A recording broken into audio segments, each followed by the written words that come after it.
Good morning student, विस्तार में आपका स्वागत है। तो आज हम पढ़ने वाले हैं एग्जाम्पल 25 चैप्टर फर्स्ट क्लास 12 का।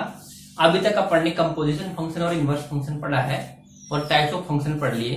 तो देखो ये एग्जाम्पल काफी इंपॉर्टेंट है, काफी बार एग्जाम में यानी कि बोर्ड के एग्जाम में रिपीट हुआ है। इसको अच्छे से समझना। देखो क्या दे रखा है, let a function f define है एन टू एफ। एन क्या है, नेचुरल नंबर से आर में, आर मतलब रियल नंबर, यानी कि इसकी डोमेन नेचुरल नंबर है और को डोमेन क्या है, रियल नंबर। इस प्रकार दिया हुआ है f x equal to 4x² plus 12x plus 15।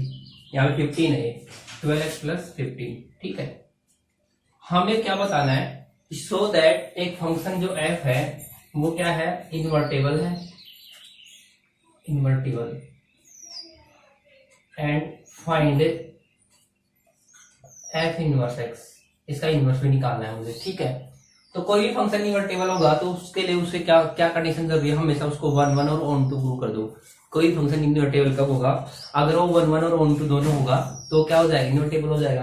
तो सबसे पहले इसको करने के दो तरीके हैं। पहला तो सीधे सीधे इसको 1 1 और ऑन टू प्रूव कर। दूसरा क्या है कि एक फंक्शन मान लें कि कोई फंक्शन जी है, वो डिफाइन हो रखा है, मान लो आर से एन, ऐसे उसका उल्टा। या फिर इसका ऐसे मान लो कि एस क्या है इसकी, यानी कि जो फंक्शन है ना, इसने ऐसे बोला है, समझो इस फंक्शन का ऐसे बोला है कि फंक्शन एफ है वो एन से एस में है। एस क्या है, S is the range of function. S क्या है, रेंज ऑफ फंक्शन की रेंज है। ठीक है, क्लियर इतना। एस क्या है, रेंज ऑफ फंक्शन है। तो एक जी फंक्शन है, मैं मान लू जो कैसे डिफाइन हो, एस से एन में डिफाइन हो, तो वो मैं वहां से निकाल लूं और फिर उसको क्या कर दूं, एफ ऑफ जी और जी ऑफ एफ निकाल दूं, वहां से मेरा क्या हो जाएगा, प्रूफ। तो एनसीईआरटी में जो सोल्व कराया उसको कैसे कराया, अपन किस तरीके से करेंगे, अपन इसको 1 1 और ऑन टू प्रूव करके करेंगे। तो देखो सबसे पहले क्या करने वाले अपन, 4 1 1 1 के लिए क्या होगा, हमें पता है f of x1 equal to f of x2 और x1, x2 दोनों बिलोंग कर रहे हैं नेचुरल नंबर से, या फिर डोमिनो फंक्शन लिख सकते हैं। क्लियर इतना, ये आपको याद रखना है। अब समझो यहाँ पे पुट कर दो, क्या आ जाएगा, 4x1 का square plus 12x1 plus 15 equal to 4x2 का स्क्वायर प्लस 12x2 प्लस 15। इतना आ गया। अब क्या होगा, 15 से तो 15 कट गया, 15 से तो 15 गया ना, तो क्या आ गया, 4x1 का square plus 12x1 equal to 4x2 का स्क्वायर प्लस 12x2। अब 4 कॉमन लेके 4 भी काट दो, तो यहाँ से क्या आ गया, x1 का square plus 3x1 equal to x2 का स्क्वायर प्लस 3x2। क्लियर है। अब इसको जो ट्रांसफर कर दो, क्या आ जाएगा, x1 का स्क्वायर माइनस x2 का स्क्वायर। स्क्वायर वाली टर्म एक साथ रख लो, स्क्वायर वाली टर्म क्या हो जाएगी एक साथ, ताकि मैं वहां से कुछ ना कुछ कॉमन ले पाऊं। प्लस 3x1 माइनस का 3x2 इक्वल टू 0। क्लियर इतना, इतना क्लियर है। अब देखो यहाँ से ए स्क्वायर माइनस बी स्क्वायर का फॉर्मूला लगेगा, ए माइनस बी इंटू में ए प्लस बी। तो देखो x1 माइनस x2 आ गया। ठीक है, यहाँ से आ गया x1 प्लस x2। यहाँ से अगर 3 कॉमन लूंगा तो मैं x1 माइनस x2 आ जाएगा। ठीक है, इक्वल टू में क्या है, 0। अब यहाँ से x1 माइनस x2 का एक फैक्टर बन गया, कॉमन आ जाएगा ना, ये कॉमन आ गया। और इधर क्या बच गया, x1 प्लस x2 प्लस 3। अब ये तो कभी 0 नहीं हो सकता, क्योंकि x1 और x2 किससे बिलोंग कर रहे हैं, नेचुरल नंबर से। x1 और x2 किससे बिलोंग कर रहे हैं, नेचुरल नंबर से बिलोंग कर रहे हैं। तो नेचुरल नंबर कभी 0 नहीं हो सकता भाई, 3 नेचुरल नंबर का सम है ना, ये भी नेचुरल नंबर है। तो x1 plus x2 plus 3 not equal to 0। ठीक है, ये तो हो नहीं सकता, तो फिर क्या होगा, 0। x1 minus x2 equal to 0 होगा। इसका मतलब क्या आ जाएगा, x1 इक्वल टू x2। तो इम्प्लाई इसका मतलब क्या हो गया, ये 1 1 हो गया। समझ में आया। ये 0 क्यों नहीं हो सकता, क्योंकि x1 और x2 दोनों किससे बिलोंग करें, नेचुरल नंबर है ये। तो दो natural number, sorry 3 natural number, 3 natural number का सम क्या कभी 0 हो सकता है, नहीं हो सकता। क्लियर इतना। तो ये फंक्शन क्या आ गया, x1 equal to x2 equal to 1 1 आ गया। क्लियर है, समझ में आया कि नहीं आया, क्लियर है ना। आगे देखो, इसको ऑन टू प्रूव करने वाला हूं मैं। ठीक है, आगे मैं इसको क्या प्रूव करने वाला हूं, ऑन टू। तो 4 ऑन टू। ठीक है, समझो 4/2 के लिए क्या करने वाले हैं अपन, तो यहाँ पे लिखो, अच्छा इसको भी मिटा देते हैं, सॉरी 4/2 ऑन2 को हमेशा काफी बच्चों को प्रॉब्लम आती है ऑन2 में। तो देखो 4/2 के लिए मैं मान रहा हूँ f(x) इक्वल टू जो दे रखा है 4x² प्लस 12x प्लस 15, इसको इक्वल टू में y मान रहा हूँ, ठीक है। क्योंकि ऑन2 का मतलब क्या है कि रेंज इक्वल टू कोडोमेन आना चाहिए, रेंज इक्वल टू क्या आना चाहिए, कोडोमेन। अब समझो यहाँ से इसको मैंने y मान लिया, तो अब यहाँ से x को इन टर्म्स ऑफ y, क्योंकि यहाँ पे मुझे x की वैल्यू पुट करने पर क्या मिल रहा है y, तो y की x की वैल्यू निकालना हो इन टर्म्स ऑफ y, फिर मैं उसकी वैल्यू का फंक्शन में पुट कर दूँ ताकि मुझे वापस y मिल जाए, यानी कि y किसी ना किसी क्या होनी चाहिए, प्री इमेज।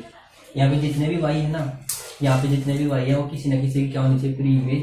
यानी कि मैं इसको उल्टा रिवर्स में चलूंगा, तो ये देखो यहाँ से 4x² प्लस 12x प्लस 15 है, तो देखो मैं इस चीज को क्या लिख सकता हूँ, 9 तोड़ रहा है, यहाँ से स्प्लिट करने वाला हूँ।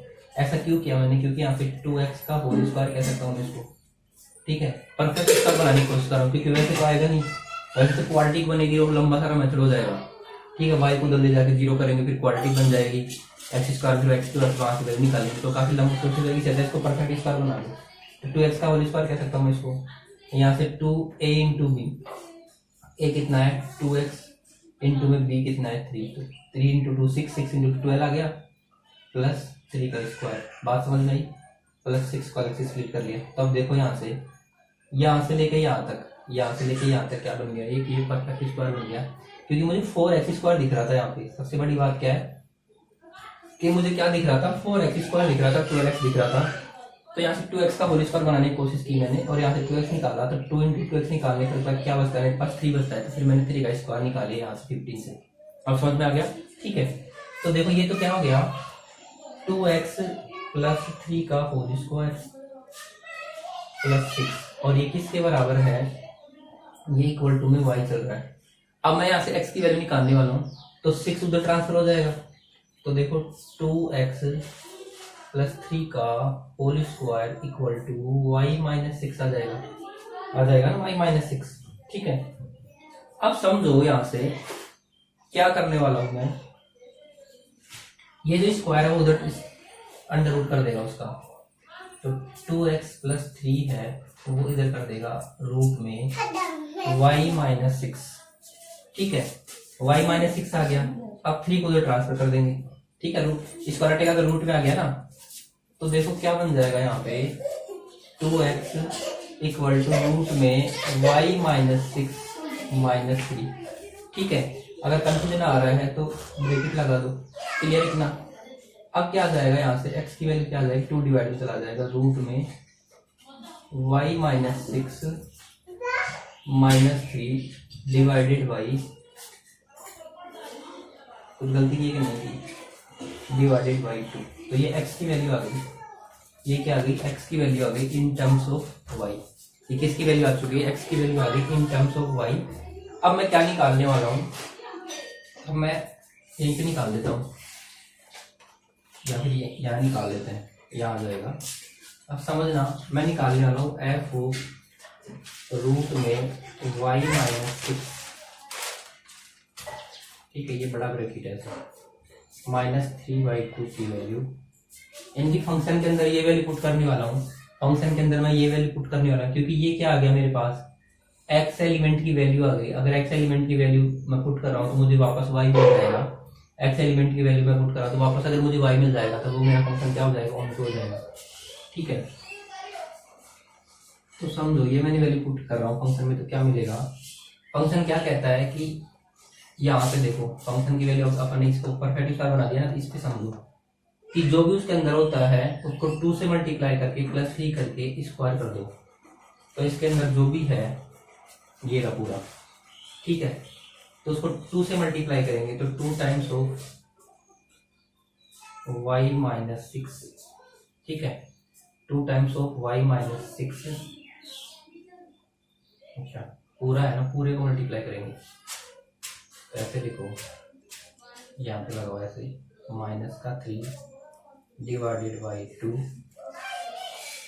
2 से मल्टीप्लाई कर दिया, उसमें कितना ऐड करो +3 ऐड करो और उसका क्या करो, स्क्वायर करो और +6 ऐड कर दो। अगर ये बात आपको समझ में आ गई तो आपको बस इसका मतलब ये पूरा कॉन्सेप्ट समझ में आ जाएगा। समझो फंक्शन क्या कहता है। अब फंक्शन ये बन गया ना एफ एक्स इक्वल टू ये बन गया, क्योंकि वाई बराबर क्या होता है, एफ एक्स होता है ना।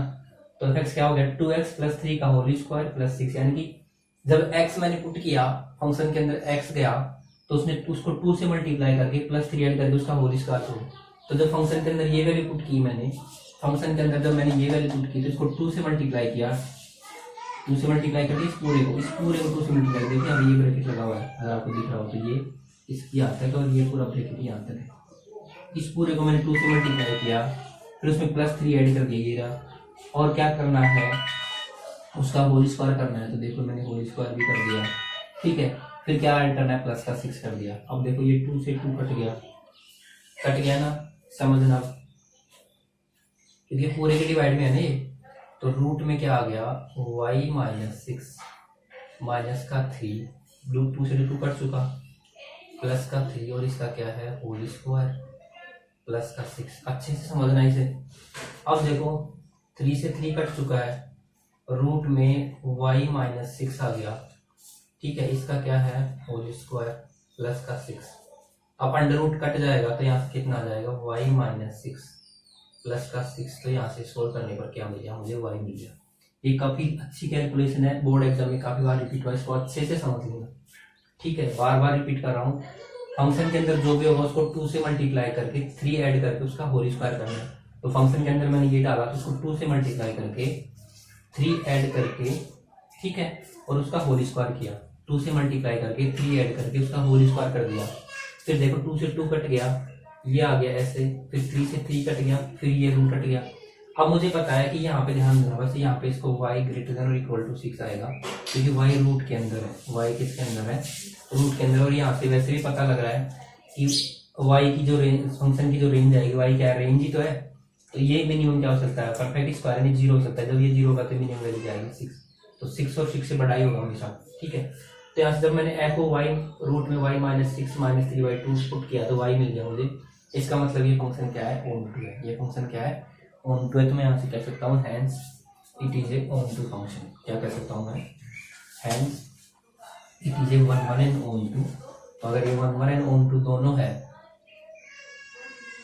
Hence it is 1 and on to, ठीक है, फंक्शन। तो अगर ऐसा है तो ये क्या है, इन्वर्टेबल है। इसका मतलब f इनवर्स ऑफ x क्या हो जाएगा, जो y की वैल्यू, x की वैल्यू निकाली थी मैंने यहाँ पे, इसको वहां पे पुट कर दो तो कितना आ जाएगा, रूट में y को x से रिप्लेस करना है तो x - 6/2, सॉरी ऐसे इस टाइप से है।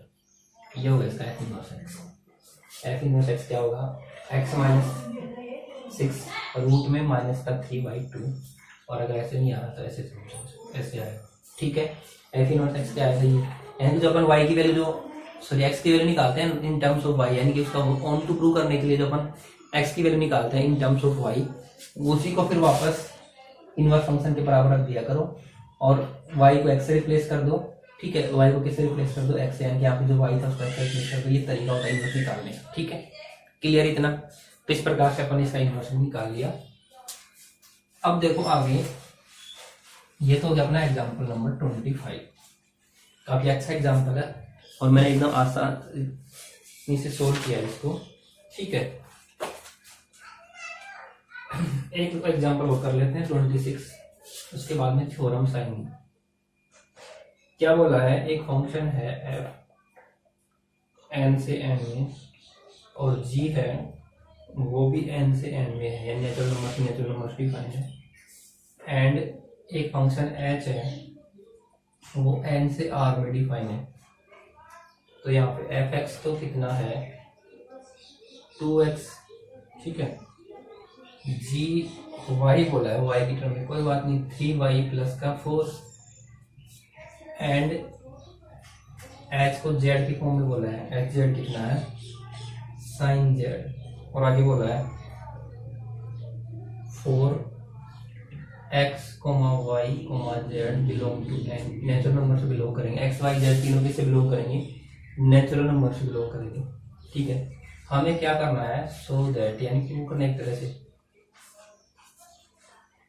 कहाँ गया, h of g of f equal to h of g of f. ठीक है, ये मुझे प्रूव करना है। ठीक है, समझो कुछ नहीं करना है, कंपोजिशन फंक्शन करना है, एकदम आसान, तुम भी कर लोगे। ये एफ फंक्शन एनसीआर में डिफाइन है, ये भी एनसीआर में, ये एनसीआर में डिफाइन है, एनसीआर में डिफाइन है क्योंकि साइन की फॉर्म में दे रखा है। तो नेचुरल नंबर लेगा, लेकिन क्या देगा, ये रियल नंबर देगा। तो क्योंकि कुछ वैल्यू ऐसे भी आती है ना, 1/2 नेगेटिव में जाती है, इसलिए इसमें ऐसे डिफाइन किया। तो इस प्रकार से fx इक्वल टू एक्स और g y equal 3y plus 4 and h z equal to sine z. तो एक्स वाई जेड तीनों क्या है, नेचुरल नंबर में है। एक्स वाई जेड तीनों क्या है, नेचुरल नंबर है कि आप अंदर क्या लेंगे, नेचुरल नंबर, क्योंकि इसकी सभी फंक्शन की डोमेन जो है वो नेचुरल नंबर है ना, यहाँ से ऐसे समझ सकते हो। तो सबसे पहले मैं एलएचएस को सोल्व करने वाला हूँ। तो क्या दे रखा है, h of g of f. तो समझो ब्रैकेट के अंदर उसको ऐसे कैसे रहने दो, पहले इसको सोल्व करो।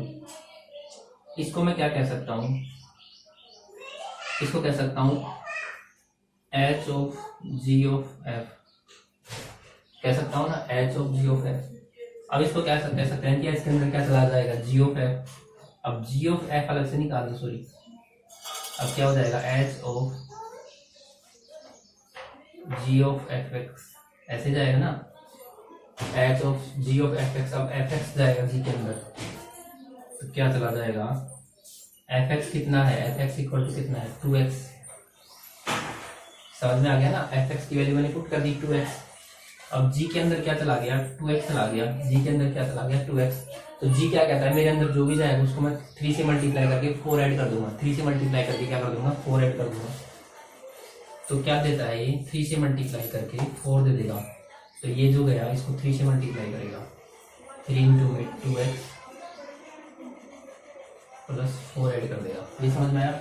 तो देखो कितना हो गया ये, एच ऑफ 6x प्लस का 4 हो गया। अब x क्या कहता है कि मेरे अंदर जो भी जाएगा मैं उसका क्या कर दूंगा, साइन ऑफ एंगल कर दूंगा, उस चीज का साइन एंगल आ जाएगा। तो ये क्या जाएगा, साइन ऑफ 6x प्लस 4। ये तो आ गया अपना LHS। ये तो कितना क्या आ गया मेरा, LHS आ गया। समझ में आ गया। स्टेप बाय स्टेप करते हुए सबसे पहले बाहर वाले ब्रैकेट हटाएंगे, तो h of g of f x आ जाएगा। फिर अंदर चलेंगे, तो ये क्या है, जी ऑफ एफ एक्स है ना, तो जी के अंदर एफ एक्स पुट करते चलेंगे। 2 पुट कर दी, 2x आ गया जी के अंदर। जी के अंदर क्या चला गया, एफ एक्स चला गया, तो 2x आ गया। अब जी क्या कहता है, मेरे अंदर जो भी जाएगा उसको मैं 3 से मल्टीप्लाई करके 4 ऐड कर दूंगा। 3 से मल्टीप्लाई करके क्या कर दूंगा, 4 ऐड कर दूंगा। तो इसने 2 को 3 से मल्टीप्लाई करके 4 ऐड कर दिया। अब एच क्या कहता है कि मेरे अंदर जो भी आया उसके अंदर उसको मैं साइन कर दूंगा। क्लियर इतना। अब अपन करते हैं RHS, राइट हैंड साइड। ये क्या कहती है, h of g of f. पहले बाहर वाले को सोल्व करेंगे, क्या आएगा, h of g of f x. ठीक है, क्लियर इतना। अब एफ एक्स की वैल्यू पुट कर देंगे यहाँ से, h of g of f x कितना है, 2। अब यहाँ से इस ब्रैकेट पर उठाएंगे तो क्या आ जाएगा, H of g of 2x ले लेगा, ले लिया ना इसने। अब जी क्या ले लेगा, 2x की वैल्यू ले लेगा। क्लियर ना। अब अंदर चला जाएगा ना इसके, तो क्या आ जाएगा, जी क्या कहता है, फिर से वही 3 से मल्टीप्लाई करके 4 ऐड कर दूंगा। 3 इंटू में 2x प्लस 4, 3 इंटू में 2x प्लस 4, ये कितना हो गया, 6x प्लस का 4। अब फिर से h क्या कहता है, मैं उसका साइन ऑफ एंगल बना दूंगा। तो ये क्या आ जाएगा, साइन ऑफ 6x प्लस का 4। और ये किसके बराबर आ गया, LHS के बराबर आ गया। किसके बराबर आ गया, LHS। तो क्या ये LHS के बराबर है कि नहीं है, बिल्कुल है ना। तो यहाँ से मुझे पता लग गया LHS इक्वल टू RHS। तो hence h of g of f equal to h of g of f. Clear इतना। तो यहाँ से अपने 2 अच्छे एग्जाम्पल लिए, दोनों ही एग्जाम्पल के ज्यादातर चांसेस रहते हैं एग्जाम जाने के, लेकिन दोनों एग्जाम्पल अच्छे से करना। ठीक है, तो आज के लिए बस इतना ही। अगले लेक्चर में अपन कुछ थ्योरम है उनको पढ़ेंगे और एक्सरसाइज को कंप्लीट करेंगे। अब फिर भी अगर आपको कोई डाउट रहता तो आप मुझे कमेंट में कर दीजिएगा। और बिल्कुल मस्त रहो, बिंदास रहो। जिंदगी में कभी भी आपको टेंशन नहीं लेनी है, अच्छे से पढ़ना है। और अभी आपके पास स्टार्ट ही हुआ है, जिन बच्चों की क्लास 12 स्टार्ट ही है उनका उनके पास अभी भी टाइम है अच्छे से पढ़ते हुए चलो, फिर भी कोई कोई कमी रह जाती है तो आप मुझे, जैसे आपको 11th के कुछ पोर्शन में कोई कंफ्यूजन आ रहा है तो आप मुझे कमेंट कर दो, मैं उस टॉपिक को अच्छे से एक्सप्लेन कर दूंगा। या फिर 9-10 का कोई कॉन्सेप्ट है जिसमें आपको प्रॉब्लम आ रही है तो मैं उससे भी पढ़ा दूंगा। ठीक है, आज के लिए बस इतना ही। Thank you.